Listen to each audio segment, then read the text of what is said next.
Magic അവനിലേക്ക് സ്വാഗതം. അപ്പോൾ ക്രിസ്മസ് സീസണൊക്കെ അടുത്ത് വരികയാണ്.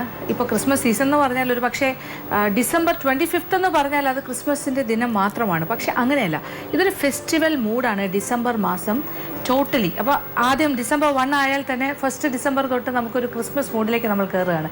ഇനി കുറച്ച് ദിവസങ്ങൾക്കകം പുറത്തേക്ക് നമ്മൾ റോഡിലേക്ക് നടന്നു പോകുമ്പോൾ എല്ലാ കടകളിലും ഇങ്ങനെ എന്താ പറയുക, ഭംഗിയുള്ള നക്ഷത്രങ്ങൾ തൂങ്ങി കിടക്കുന്നത് കാണാം, നല്ല കളർഫുള്ളായിട്ടുള്ള അലങ്കാരങ്ങൾ കാണാം. ഇതിനൊക്കെ പുറമെ ഇലൂമിനേഷൻസ്, പിന്നെന്താ ഏറ്റവും കൂടുതൽ കാണുന്നത് വ്യത്യസ്തമായ പലതരം കേക്ക്സ്.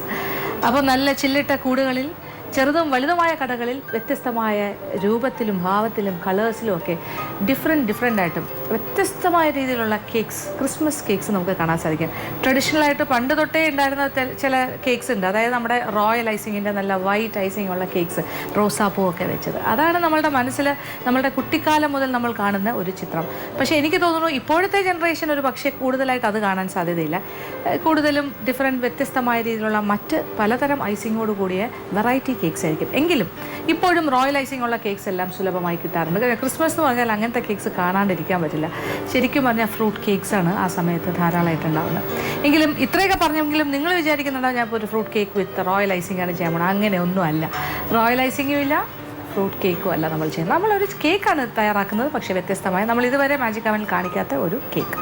ഇത് നമ്മളുടെ ക്യാരറ്റ് കേക്കും എല്ലാവർക്കും ഇഷ്ടമുള്ളൊരു കേക്കാണ്. അപ്പോൾ ഫ്രൂട്ട് കേക്കിൻ്റെ കഥ പറഞ്ഞതുപോലെ ബട്ടർ കേക്കോ സ്പഞ്ച് കേക്കോ അല്ലെങ്കിൽ ചോക്ലേറ്റ് കേക്കോ എന്നെല്ലാം പറയുന്ന പോലെ തന്നെ ഏറ്റവും കോമൺ ആയിട്ട് ആൾക്കാർ ഇഷ്ടപ്പെടുന്ന അല്ലെങ്കിൽ എല്ലാവർക്കും അറിയുന്ന മറ്റൊരു കേക്കാണ് ക്യാരറ്റ് കേക്ക്.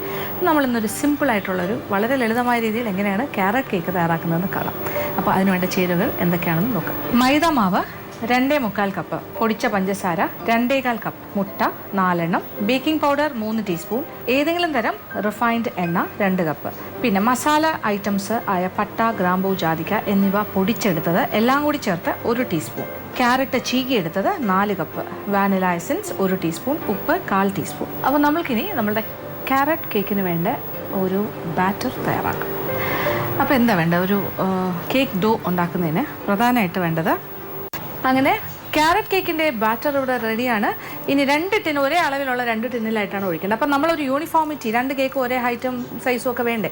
അതിനെന്താ ചെയ്യുക? അതിനുള്ള ഏറ്റവും നല്ല മാർഗ്ഗം വെയിറ്റ് എടുത്ത് ചെയ്യാം. പക്ഷേ അത് വേണ്ട, നമ്മളൊരു കപ്പ് എടുത്തിട്ട് അത് വെച്ച് ഇങ്ങനെ കോരി ഒഴിക്കുമ്പോൾ ആദ്യം 2 കപ്പിലും ഒരുപോലെ ഏകദേശം എത്ര കപ്പുണ്ട് അതനുസരിച്ച് ആദ്യം ഒരു 3 കപ്പ് ഇതിലൊഴിക്കുക, പിന്നെ മറ്റേ കപ്പിലേക്കും 3. ഇപ്പോൾ ഏകദേശം ഒരു 3-3.5 കപ്പ്, എൻ്റെ ഒരു അളവ് ഏകദേശം ഞാൻ നോക്കി വെച്ചിട്ടുണ്ട്. അതനുസരിച്ചിട്ട് ഞാൻ ഇതിലേക്ക് ബാറ്റർ എടുക്കാൻ പോവാണ്.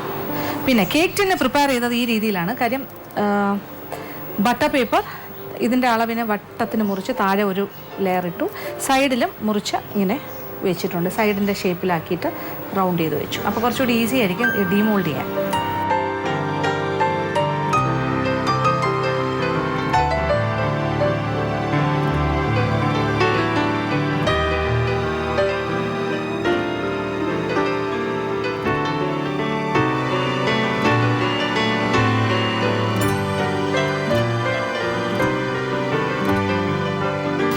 ഏകദേശം 3 കപ്പ് ബാറ്റർ ബാക്കിയുണ്ട്. അപ്പോൾ ഞാൻ 3 കപ്പ് ഇങ്ങനെ അളന്നാണ് ഈ ടിന്നിലേക്ക് ഒഴിച്ചു. ഇനി ബാക്കിയുള്ളത് സെക്കൻഡ് ടിന്നിലേക്ക് ഒഴിക്കും. അപ്പോൾ അളവ് ഏതാണ്ട് ഒരേപോലെ ആയിരിക്കും. അപ്പോൾ ഒരേ സൈസിലും ഷേപ്പിലുള്ള കേക്ക് നമുക്ക് കിട്ടും. ഇനി എന്താ വേണ്ടത്? ഇനി ചെറുതായിട്ടൊന്നിങ്ങനെ ടാപ്പ് ചെയ്ത് കൊടുക്കുക. അപ്പോൾ നമ്മളുടെ 2 കേക്കും ഇവിടെ റെഡിയാണ്. ഇനി നമ്മൾ ക്രീം ചീസിൻ്റെ ഫ്രോസ്റ്റിംഗ് ഇവിടെ റെഡിയാണ്. അപ്പോൾ ഇനി ഇത് നടുക്ക് ഫില്ല് ചെയ്യാം. ആദ്യം നമുക്ക് 2 കേക്കുകൾ തമ്മിലൊന്ന്, പല ടൈപ്പ് ഓഫ് ഐസിങ്സ് ഉണ്ട്. ഒരു ക്രം കോട്ടിംഗ് പോലെ സാധാരണ ചിലരാണെങ്കിൽ ഐസിങ് വളരെ ഭംഗിയായിട്ട് നല്ല ഷേപ്പായിട്ടൊക്കെ ചെയ്യണമെന്നുണ്ടെങ്കിൽ ആദ്യം ഒരു ചെറിയൊരു ഐസിങ് കൊടുക്കും. അപ്പോൾ ഇതിലിങ്ങനെ പൊടിയായിട്ടിരിക്കുന്നതല്ല അതിൻ്റെ കൂടെ ചേർന്ന് വരും. അത് കഴിഞ്ഞിട്ട് ഫ്രിഡ്ജിൽ അല്പം സമയം വയ്ക്കും.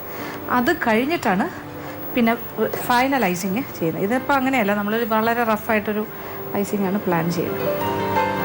ഇതിനൊരു ഫില്ലിങ് പോലെ ഒരു ലെയറിങ് ആണ്.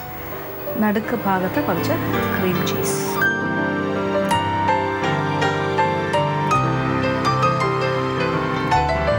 അപ്പോൾ ഈവനായിട്ട് ഒരേപോലെ നമുക്കിങ്ങനെ ക്രീം ചീസ് ഫില്ല് ചെയ്യാം. ഐസ്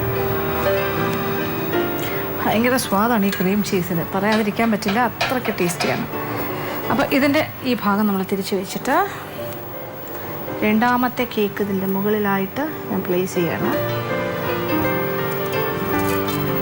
ഇനി നമ്മളിതിൻ്റെ മുകളിൽ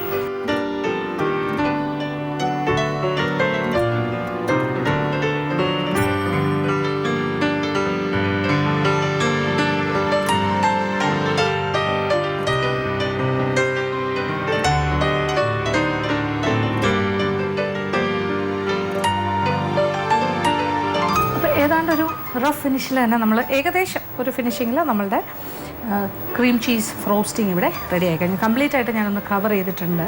ഇനി ഇതിൻ്റെ മേളിൽ വേണമെന്നുണ്ടെങ്കിൽ ചെറിയ ഫോണ്ടൻ ഫ്ലവേഴ്സ് പിന്നെന്താ പറയുക എന്തെങ്കിലുമൊക്കെ ചെയ്തിടാൻ പറ്റും. ക്യാരറ്റിൻ്റെ ഷേപ്പിൽ ഫോണ്ടൻ വെച്ചിട്ട് ഡിസൈൻ ചെയ്യാം. ഇപ്പം അതൊന്നും ചെയ്യാതെ ഏറ്റവും സിമ്പിളായിട്ട് എന്താ ചെയ്യാൻ പറ്റുക, സ്പ്രിങ്കിൾസ് വേണമെങ്കിൽ ഇടാം. സ്പ്രിങ്കിൾസ് ഉണ്ട്.